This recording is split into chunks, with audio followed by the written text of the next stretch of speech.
제사장 엘르아살과 눈의 아들 여호수아와 이스라엘 자손의 지파의 족장들이 실로에 있는 회막문 여호와 앞에서 제비 뽑아 나눈 기업이 이러하니라. 이에 땅 나누는 일을 마쳤더라. 하나님의 말씀입니다. 하나님께 감사합니다. 지난주에는 아직 기업의 분배를 받지 못한 7지파가 남아 있어서 그들에게 땅을 분배하는 과정을 살펴보았습니다. 그들은 먼저 지파별로 정복해야 할 땅을 조사했습니다. 그 땅이 어떻게 생겼는지를 그리고 제비를 뽑아서 나누었습니다. 가장 먼저 베냐민 지파가 제비를 뽑았죠. 그리고 오늘 본문은 둘째부터 마지막 7째까지 제비를 뽑는 내용이 나옵니다. 베냐민 다음으로 시므온이 제비를 뽑습니다. 1절부터 9절까지를 한번 보도록 하겠습니다. 둘째로 시므온 곧 시므온 자손의 지파를 위하여 그들의 가족대로 제비를 뽑았으니 그들의 기업은 유다 자손의 기업 중에서라. 그들이 받은 기업은 부엘세바 곧 세바와 몰라다와 하살수알과 발라와 에셈과 엘돌락과 부들과 호르마와 시글락과 벳 말가복과 하살수사와 벳 리바옥과 사루헨이니 13성읍이요 또 그 마을들이며 또 아인과 림몬과 에델과 아산이니 4성읍이요 또 그 마을들이며 또 네겝의 라마 곧 바알랏 부엘까지 이 성읍들을 둘러있는 모든 마을들이니 이는 시므온 자손의 지파가 그들의 가족대로 받은 기업이라. 시므온 자손의 이 기업은 유다 자손의 기업 중에서 취하였으니 이는 유다 자손의 분깃이 자기들에게 너무 많으므로 시므온 자손이 자기의 기업을 그들의 기업 중에서 받음이었더라. 시므온 자손이 받은 기업은 독특합니다. 어떤 면에서 독특하냐면 독자적으로 따로 기업을 받은 것이 아니라 유다 자손의 기업 중에서 제비를 뽑은 것입니다. 왜 이렇게 했는가? 그 이유에 대해서 9절은 이렇게 말합니다. 유다 자손의 분깃이 자기들에게 너무 많으므로. 유다 자손은 받은 것이 많았습니다. 받은 것이 너무 많아서 넘쳐 흐른 것이죠. 그 일부를 시므온 자손이 받았습니다. 그리고 다른 한편으로 시므온 자손은 유다 지파에서 일부를 받아도 될 만큼 인구가 매우 적기도 했습니다. 민수기 26장을 보면 이스라엘 자손을 계수하는 내용이 나옵니다. 계수된 전체는 60만 명 정도 되는 인구입니다. 12지파니까 나누기를 하면 어떻게 되나요? 한 지파당 보통 5만 명 정도가 되면 평균입니다. 실제 지파들을 보면 4만, 5만, 많게는 7만 정도까지도 있습니다. 그런데 시므온 지파는 어느 정도 될까요? 시므온 지파는 2만 2천이다 이렇게 얘기를 하고 있습니다. 다른 지파에 비해서 절반 정도밖에 안 되는 수죠. 흥미로운 것은 이전에도 계수한 적이 있는데 그때에 비하면 확 줄어든 수라는 것입니다. 민수기 26장이 아니라 민수기 2장에서 또 이스라엘이 계수한 내용이 나옵니다. 그때 계수된 시므온 지파의 수는 5만 9천이라고 이렇게 기록되어 있습니다. 그런데 민수기 26장에서는 2만 정도라고 하니 거의 3분의 2가 줄어든 것이죠. 이 사이 시므온 지파에게는 도대체 무슨 일이 일어났을까요? 정확하게는 알 수 없지만 그들의 인구 감소는 자연적인 일은 아닌 것으로 보입니다. 그들의 죄에 대한 형벌로 인한 것으로 보입니다. 그 죄 중에 하나는 계수하는 장의 바로 앞장인 민수기 25장에 나오는 범죄입니다. 민수기 25장에 어떤 이야기가 나오는가 하면 이방 선지자 발람이 이스라엘로 하여금 범죄하게 하는 장면이 나옵니다. 발람이 이스라엘이 하나님께 저주를 받게 하기 위하여서 죄를 짓도록 하죠. 모압 여자들을 준비하여서 이스라엘이 그들과 음행을 짓도록 합니다. 그리고 여자들은 자신들의 신들의 제사에 이스라엘을 초대하고 재물을 먹고 섬기게 했죠. 하나님께서는 이 일로 매우 진노하셨습니다. 그래서 우상 숭배자들을 모두 처형하라. 그러면 나의 분노가 떠날 것이라 말씀하십니다. 그리고 이스라엘 자손에게 전염병이 돌아서 24,000명이 죽습니다. 이스라엘이 이런 상황 가운데 있는데 한 지도자가 모세와 백성들이 보는 앞에서 미디안 여자를 데리고 자기의 천막으로 들어갑니다. 아주 뻔뻔하고 파렴치한 모습이죠. 이를 본 아론의 손자 비느하스가 분기탱천하여서 즉시 행동을 취합니다.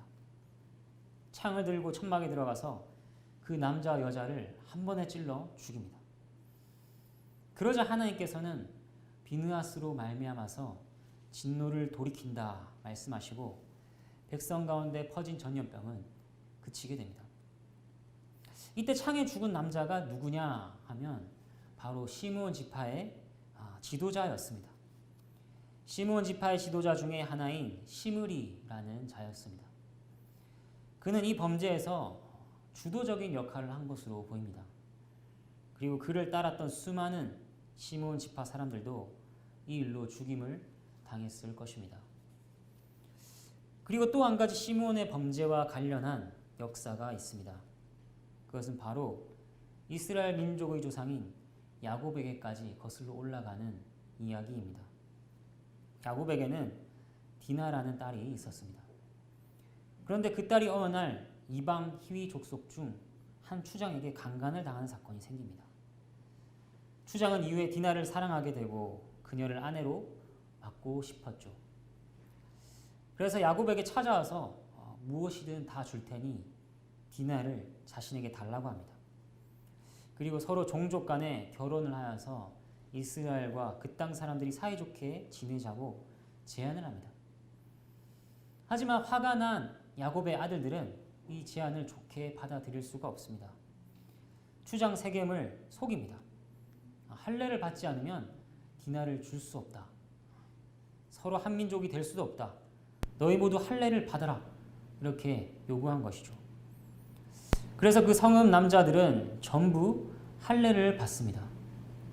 그들이 상처로 괴로워하고 있을 때 무슨 일이 일어나는가?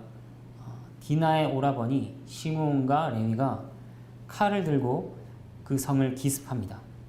남자들을 모두 죽입니다. 그리고 야곱의 아들들이 합세하여서 성읍을 약탈하죠. 이 일로 말미암아서 야곱이 얼마나 놀랐는지 모릅니다. 그리고 죽기 전에 자녀들에게 예언을 남기는데 시므온과 레위에게는 이렇게 남깁니다. 창세기 49장 5절부터 7절까지의 시므온과 레위에 대한 예언을 이렇게 남깁니다. 제가 한번 읽도록 하겠습니다. 시므온과 레위는 형제요 그들의 칼은 폭력의 도구로다. 내 호나 그들의 모의에 상관하지 말지어다. 내 영광아 그들의 집회에 참여하지 말지어다. 그들의 분노대로 사람을 죽이고 그들의 혈기대로 소의 발목 힘줄을 끊었음이로다. 그 노여움이 혹독하니 저주를 받을 것이요 분기가 맹렬하니 저주를 받을 것이라. 내가 그들을 야곱 중에서 나누며 이스라엘 중에서 흩으리로다. 그 노여움이 혹독하니 저주를 받을 것이다. 그들을 야곱 중에서 나누며 이스라엘 중에서 흩으리로다. 이것은 야곱을 통하여서 하나님께서 시므온과 레위에게 하신 말씀이었습니다. 그들이 한 행동에 대해 책망하시고 그에 대해 앞으로 당할 일을 알려주신 것입니다. 그러니까 지금 시몬의 땅 분배 장면은 그 야곱 때의 말씀이 성취되고 있다 하는 것을 보여주고 있는 것입니다. 나중에 여호수아 21장을 가보면 알겠지만 레위 지파는 온 이스라엘 중에서 흩어져 살았습니다. 시므온 지파도 마찬가지로 유다 지파의 기업 바깥 경계 쪽에 흩어져 살게 된 것이죠. 이후 역사를 추적해보면 시므온 지파는 오래지 않아서 지파로서 독자성을 잃게 됩니다. 두드러진 인물도 없고 사사도 없고 선지자도 없습니다. 시몬의 영토는 유다의 영토에 합병되고 주민들은 북쪽 에브라임과 므낫세에게로 이민 갔음을 나중에 볼 수 있게 됩니다. 이렇게 시몬은 이스라엘 가운데서 흩어졌습니다. 그 다음 스불론 자손의 기업에 대해서 한번 보도록 하겠습니다. 10절부터 16절까지 말씀. 셋째로 스불론 자손을 위하여 그들의 가족대로 제비를 뽑았으니 그들의 기업의 경계는 사리까지이며 서쪽으로 올라가서 마랄라에 이르러 답베셋을 만나 용르암 앞 시내를 만나고 사리에서부터 동쪽으로 돌아 해 뜨는 쪽을 향하여 기슬롯 다불의 경계에 이르고 다브라스로 나가서 야비아로 올라가고 또 거기서부터 동쪽으로 가드 헤벨을 지나 엣 가신에 이르고 네아까지 연결된 림몬으로 나아가서 북쪽으로 돌아 한나돈에 이르고 입다엘 골짜기에 이르러 끝이 되며 또 갓닥과 나알랄과 시므론과 이달라와 베들레헴이니 모두 12성읍과 그 마을들이라. 스불론 자손이 그들의 가족대로 받은 기업은 이 성읍들과 그 마을들이었더라. 스불론 지파의 기업으로 주어진 곳들의 지명들은 대부분 그 위치가 파악되지 않고 있습니다. 그렇기 때문에 정확한 경계선을 그리기가 매우 어렵죠. 다만 야곱이 스불론에 대해서 예언한 바가 있습니다. 야곱은 뱀에는 해변에 거할 것이다, 이렇게 스불론에 대해서 예언했습니다. 그렇게 그 예언했던 대로 스불론은 서쪽에는 지중해, 동쪽에는 갈릴리 바다, 그 사이를 기업으로 받았습니다. 그래서 빈번하게 서쪽과 동쪽을 왕래하며 또 해변에 거하기도 하고 했을 것입니다. 그리고 15절을 보면 우리에게 익숙한 장소 베들레헴이 나오죠. 근데 이곳은 나중에 예수님께서 나실 베들레헴은 아닙니다. 그 베들레헴은 유다에 속해 있습니다. 이제 이사갈 자손의 기업을 한번 보도록 하겠습니다. 17절부터 23절까지의 말씀.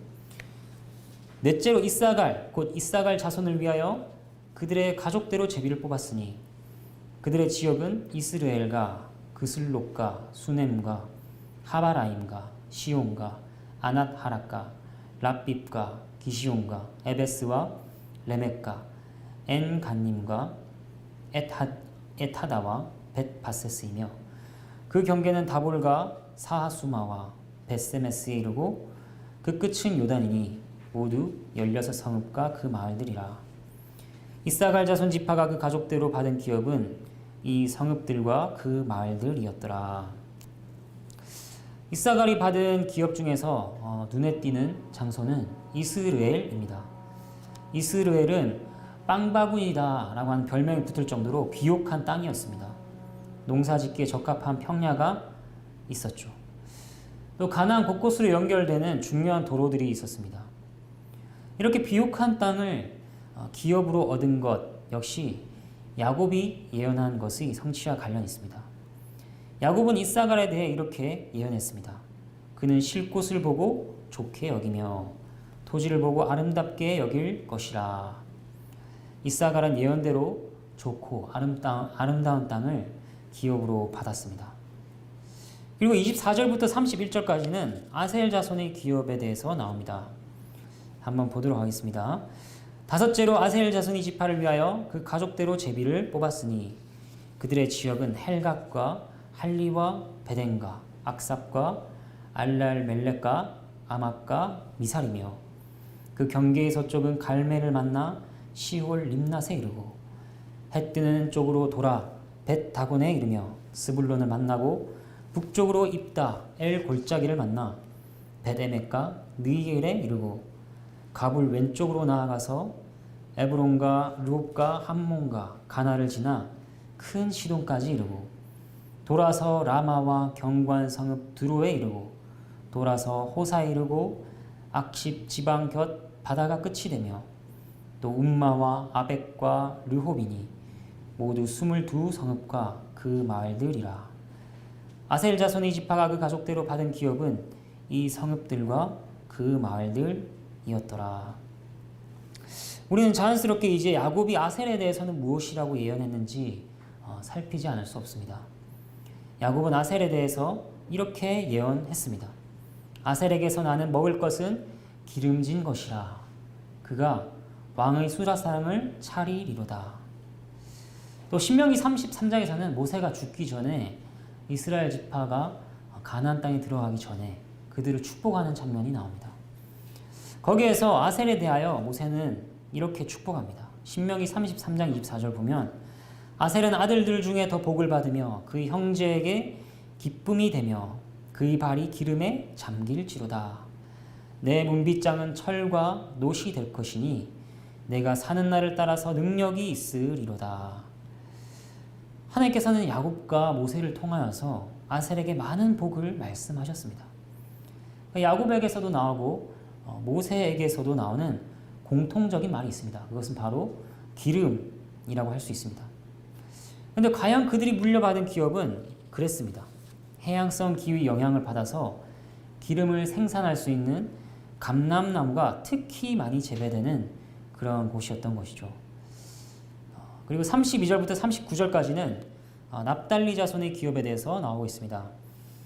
여섯째로 납달리 자손을 위하여 납달리 자손의 가족대로 제비를 뽑았으니 그들의 지역은 헬렙과 사난님의 상수리 나무에서부터 아담이 네겝과 얌네를 지나 락쿰까지요. 그 끝은 요단이며 서쪽으로 돌아 아스노 다볼에 이르고 그곳에서부터 훗곳으로 나아가 남쪽은 스불론에 이르고 서쪽은 아셀에 이르며 해 뜨는 쪽은 요단에서 유다에 이르고 그 견고한 성읍들은 시딤과 세르와 함막과 락갓과 긴네렛과 아다마와 라마와 하솔과 게데스와 에드레이와 엔하솔과 이룬과 믹다렐과 호렘과 벳아낙과 벳세메스니 모두 19 성읍과 그 마을들이라. 납달리 자손의 지파가 그 가족대로 받은 기업은 이 성읍들과 그 마을들이었더라. 납달리는 요단강과 갈릴리 바다를 그 동쪽 경계로 가지고 있습니다. 그리고 갈릴리 산지 대부분을 받았다 하는 것을 알 수가 있습니다. 야곱은 납달리에 대해서 어떻게 예언했는가? 노인 암사슴이라 아름다운 소리를 바라는도다 이렇게 말했습니다. 그리고 모세는 납달리에 대해서 어떻게 축복을 했는가? 은혜가 풍성하고 여호와의 복이 가득한 납달리여 나는 서쪽과 남쪽을 차지할지로다 이렇게 말했습니다. 아름다운 소리를 바라는 암사슴, 은혜가 풍성하고 복이 가득한 납달리. 납달리의 복은 무엇보다 영적인 부요라 할 수 있습니다. 이사야 9장을 한번 찾아보실까요? 이사야 9장 1절과 2절 말씀입니다.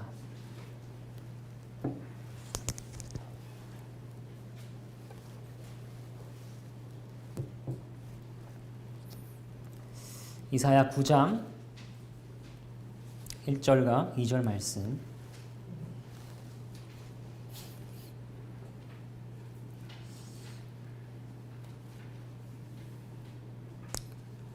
제가 읽도록 하겠습니다. 전에 고통받던 자들에게는 흑암이 없으리로다.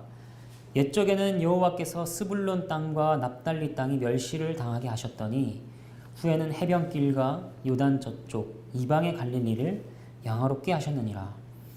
흑암에 행하던 백성이 큰 빛을 보고 사망의 그늘진 땅에 거주하던 자에게 빛이 비치도다. 납달리가 거하였던 땅에 빛이었습니다. 이 빛이 무엇인가? 바로 장차 오실 예수 그리스도이시죠. 납달리가 받은 기업은 예수 그리스도의 사역이 집중된 장소였습니다. 아름다운 소리를 바라며 은혜와 복이 가득하다 하는 말씀은 그렇게 성취되었습니다. 40절과 48절 여호수아로 돌아와서 40절부터 48절까지는 이제 단 자손의 기업에 대해서 얘기를 들려주고 있습니다. 40절 일곱째로 단 자손의 지파를 위하여 그들의 가족대로 제비를 뽑았으니 그들의 기업의 지역은 소라와 에스다올과 이르세메스와 사알라빈과 아얄론과 이들라와 엘론과 딥나와 에그론과 엘드게와 기브돈과 바알랏과 여훗과 브네 브락과 가드림몬과 메알곤과 락곤과 욥바 맞은편 경계까지라.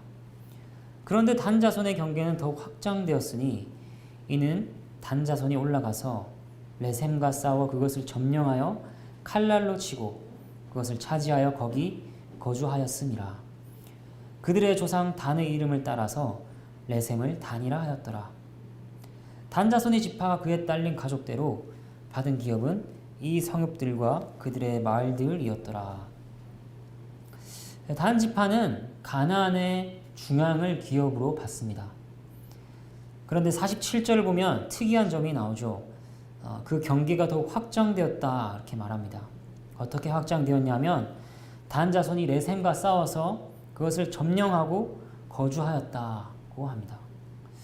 레셈은 어디냐면 이스라엘 북쪽 끝에 있는 지역입니다. 단 지파가 받은 기업으로부터 북쪽으로 멀리 떨어진 곳에 위치한 곳이죠. 그래서 사사기 18장에서는 라이스라고도 알려진 성읍입니다. 이렇게 그들의 경기를 멀리 확장한 것에 대해서는 여러 가지 의견이 있습니다. 먼저 단 지파가 규모에 비해서 받은 기업이 너무 좁았기 때문에 확장이 필요했다 이렇게 보는데 이것은 지도를 보면 확인할 수 있는 바입니다. 단 지파는 6만 명 정도의 수가 개수되었습니다. 그 땅은 그렇게 6만 명에 비해서는 넓은 땅은 아니었습니다. 그리고 모세가 단을 축복할 때 뭐라고 얘기를 했는가? 단은 바산에서 뛰어나오는 사자의 새끼다 이렇게 말했습니다. 싸워서 점령하는 모습을 이 말씀의 성취로 보기도 합니다. 단이 사자의 용맹을 발휘했다는 것이죠. 그런데 다른 한편으로는 사사기를 통해 단 지파의 이야기를 더욱 자세히 들여다보면 꼭 그것이 전부인 것은 아니라는 것을 알게 됩니다. 먼저 사사기 1장 34절을 보면 이렇게 나와 있습니다. 아모리 족속이 단 자손을 산지로 몰아넣고 골짜기에 내려오기를 용납하지 아니하였다 이렇게 나옵니다. 그러니까 외부적인 압박의 이유로 레셈까지 가게 된 것도 있다는 것입니다. 그리고 레셈은 사사기 18장을 보면 한가하고 가나안 사람들과 왕래가 별로 없는 평화로운 외곽 지역입니다. 그래서 레셈을 공격해도 도와줄 리가 주위에 없는 땅이었죠. 상대적으로 외부의 압박을 받을 필요가 없는 그런 곳이었습니다. 그런 지역을 단이 기습하여서 점령한 것이죠. 이것을 생각하면 야곱이 단에 대하여 예언한 것이 이런 모습과 이어지는 것으로 보입니다. 야곱은 단에 대해서 뭐라고 예언을 했는가? 이렇게 예언을 했습니다. 새끼의 독사로다. 말굽을 물어서 그 탄자를 뒤로 떨어지게 하리로다. 뱀의 강교한 기습의 모습이 레셈을 차지한 단의 모습에서 성취되는 것이죠. 이후 역사를 살펴보면 단에게는 안타까운 이야기들이 등장합니다. 단이 레셈에 갈 때 신상을 들고 가는 것이죠. 그리고 그곳은 나중에 우상 숭배의 중심지가 됩니다. 새끼의 독사가 적을 물면 좋은 것이겠지만 형제인 이스라엘을 문 것처럼 돼버립니다. 49절부터 51절까지 말씀은 이제 여호수아의 기업에 대해서 나오고 있습니다. 이스라엘 자손이 그들의 경계를 따라서 기업의 땅 나누기를 마치고 자기들 중에서 눈의 아들 여호수아에게 기업을 주었으니 곧 여호와의 명령대로 여호수아가 요구한 성읍 에브라임 산지 딥낫세라를 주매 여호수아가 그 성읍을 건설하고 거기 거주하였더라. 제사장 엘르아살과 눈의 아들 여호수아와 이스라엘 자손의 지파의 족장들이 실로에 있는 회막문 여호와 앞에서 제비 뽑아 나눈 기업이 이러하니라. 이에 땅 나누는 일을 마쳤더라. 모든 이스라엘 자손이 땅 나누기를 마치고 이제 마지막으로 여호수아가 기업을 받습니다. 여호수아는 어떤 지파에 속해 있었냐면 에브라임 지파에 속해 있었습니다. 에브라임은 이미 훨씬 먼저 제비를 뽑았었죠. 에브라임 지파가 가족별로 기업을 받을 때 그때 여호수아도 기업을 받으면 되었을 것입니다. 아니 그게 아니라 그는 이스라엘의 최고 연장자이면서 지도자로서 가장 먼저 기업을 받는다 할지라도 불평할 자가 없었을 것입니다. 그런데 오늘 본문을 보면 그는 가장 마지막에 기업을 받습니다. 수구에는 가장 앞에 섰던 자가 기업 분배에서는 가장 뒤로 물러남는 여호수아의 모습. 그 모습에서는 개인적인 욕심을 쫓지 않는 그런 지도자의 모습을 보여줍니다. 오히려 여호수아는 온 백성들을 우선하는 아버지와 같은 지도자였습니다. 그리고 여호수아가 기업으로 받은 곳은 어디라고 나오고 있습니까? 그는 딥나세라를 기업으로 받습니다. 그것을 요구하여 받았는데 이것은 자신이 임의로 요구한 것이 아닙니다. 50절을 보면 여호와의 명령대로 요구한 성읍이라 이렇게 얘기하고 있습니다. 여호수아가 기업을 받을 때에도 철저하게 자신의 뜻을 내세우는 것이 아니라 하나님의 뜻을 따르는 모습으로 있습니다. 그리고 이후에 여호수아는 딥나세라 성읍을 건설하였다 이렇게 나오는데 개역 개정에서는 건설했다 표현되고 개역 한글에서는 중건했다 이렇게 번역되어 있습니다. 둘 다 가능한 번역입니다. 하지만 50절에 보면 여호수아가 성읍을 요구하였다 했으니 새로 건설하는 것보다는 중건이 더 어울리는 번역으로 보입니다. 아무튼 우리가 알 수 있는 것은 무엇입니까? 그곳이 잘 갖춰진 곳이 아니라는 것입니다. 새로 건설하거나 중건될 필요가 있는 성읍, 평지가 아닌 산지의 성읍을 기업으로 받았다는 것입니다. 하나님께서는 왜 여호수아에게 이런 곳을 기업으로 주셨을까요? 최고의 것은 아니다 하더라도 여호수아의 말년에 위로가 되고 기쁨이 될 만한 평지와 튼튼한 성읍을 주시는 것도 좋지 않았겠습니까? 하지만 앞으로 땅을 정복하고 정착하는 여정을 걸어갈 이스라엘을 생각해 봅시다. 그들에게는 여호수아의 본이 분명한 교훈과 유익을 줄 것입니다. 여호수아에게 딥나세라를 주신 것에는 그러한 목적이 내포되어 있으리라 생각됩니다. 이제 여호수아가 기업을 받음으로 모든 땅 분배의 일은 마칩니다. 이제 본문을 통해 주어지는 교훈과 적용을 살펴보겠습니다. 먼저 오늘 본문이 보여주는 것은 무엇이냐? 첫 번째로 이 땅 분배의 이야기는 하나님의 뜻이 반드시 이루어진다 하는 것을 보여줍니다. 이 땅 분배는 그 이야기의 시작이 오래전으로 거슬러 올라가죠. 바로 하나님께서 아브라함에게 약속을 주시는 장면입니다. 땅 분배는 가나안 땅을 주시겠다 하는 약속이 이루어지고 있는 그런 이야기입니다. 이스라엘 백성의 부족과 패역함에도 불구하고 약속의 땅으로 인도하시고 그들에게 기업을 주십니다. 이를 통해서 하나님께서 얼마나 언약에 신실한 분이신가, 또 반드시 그 뜻하신 바를 이루시는 분이신가 하는 것을 우리가 알게 됩니다. 그렇다면 우리에게 이루어졌으며 또 앞으로 이루어질 하나님의 뜻은 무엇일까요? 성경에는 수많은 본문들이 그 뜻들을 알려줍니다. 하지만 특별히 에베소서 1장을 한번 보도록 하겠습니다. 에베소서 1장 3절입니다.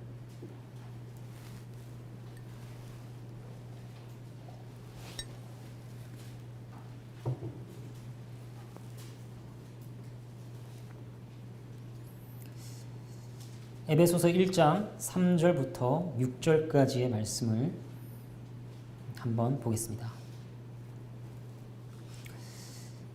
찬송하리로다 하나님 곧 우리 주 예수 그리스도의 아버지께서 그리스도 안에서 하늘에 속한 모든 신령한 복을 우리에게 주시되 곧 창세전에 그리스도 안에서 우리를 택하사 우리로 사랑 안에서 그 앞에 거룩하고 흠이 없게 하시려고 그 기쁘신 뜻대로 우리를 예정하사 예수 그리스도로 말미암아 자기의 아들들이 되게 하셨으니 이는 그가 사랑하시는 자 안에서 우리에게 거저 주시는 바 그의 은혜의 영광을 찬송하게 하려는 것이라.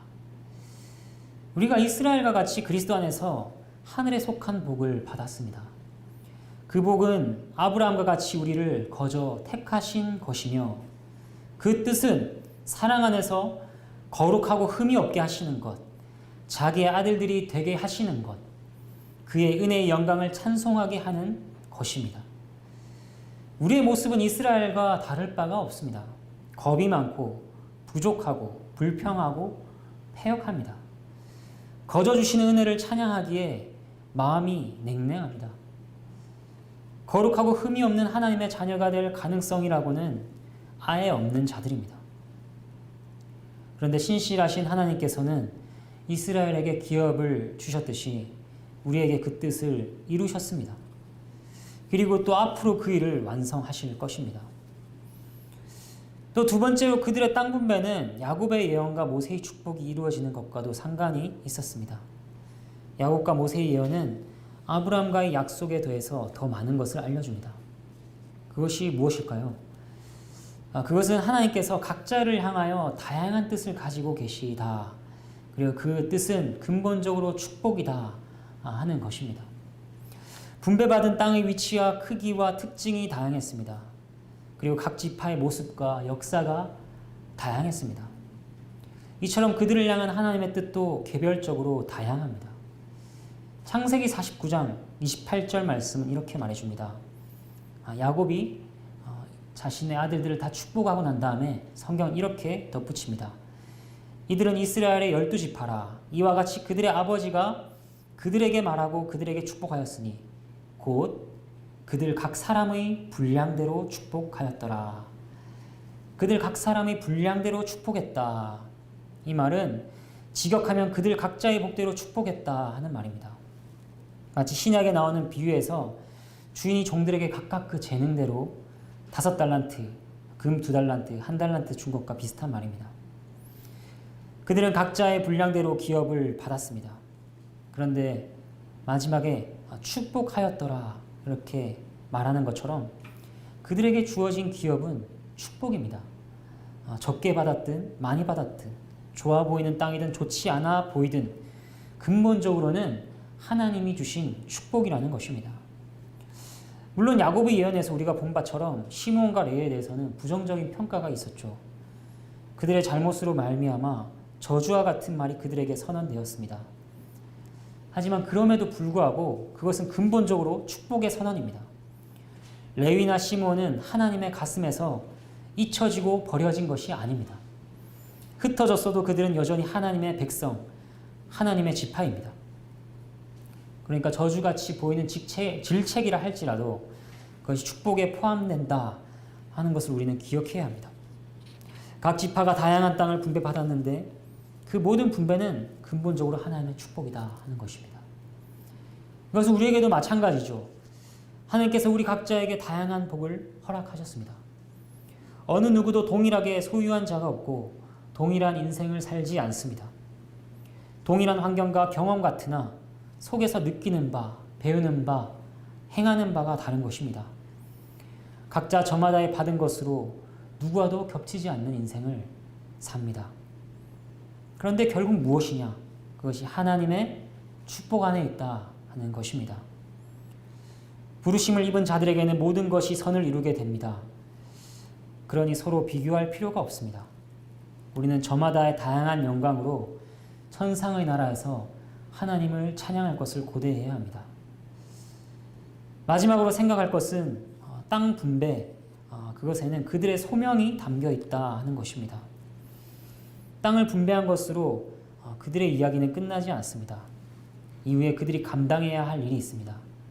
가나안의 주민들을 몰아내고 또 여호수아가 한 것처럼 성읍을 건설하고 보수하고 정착하는 일을 해야 합니다.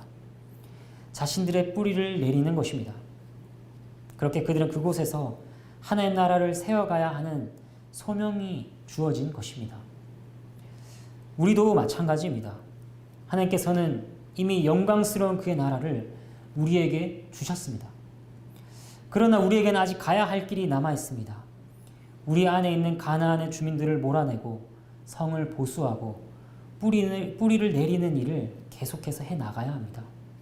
하나님께서 이제 되었다, 족하다, 때가 되었다 말씀하시며 우리를 천상으로 부르시고 그 일을 완성하실 때까지 남아있는 시간이 주어진 것이죠. 그런 의미에서 바울의 고백은 동일하게 우리에게 고백되는 바입니다. 빌립보서 3장 말씀을 한번 찾아보겠습니다. 빌립보서 3장 12절부터 14절까지 말씀입니다.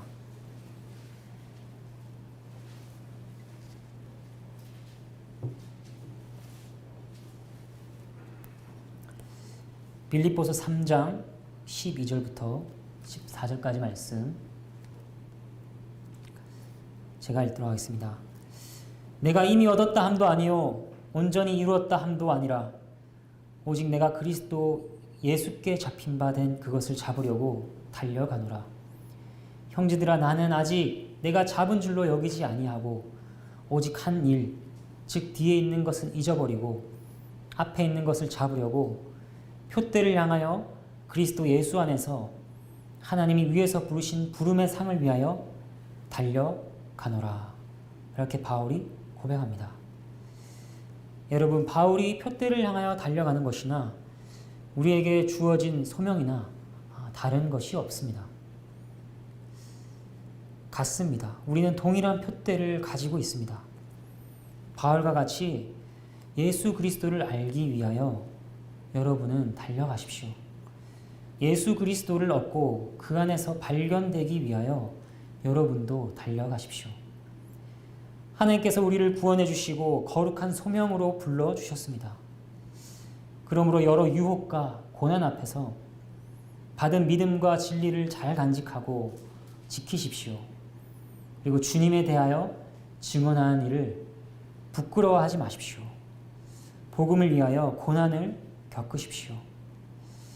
우리는 더 이상 가나안 땅의 주인이 아닌 것처럼 여기저기 기웃거리며 떠돌아다녀서는 안 됩니다. 우리 안에 있는 적들을 몰아내고 하나님의 나라가 굳건하며 흥왕케 되기를 위하여 맡겨진 소명을 붙잡아야 합니다. 능력의 하나님께서는 아무것도 아닌 자들을 통하여서 당신의 나라를 세우실 것이며 영광을 받으실 것입니다. 함께 찬양하겠습니다.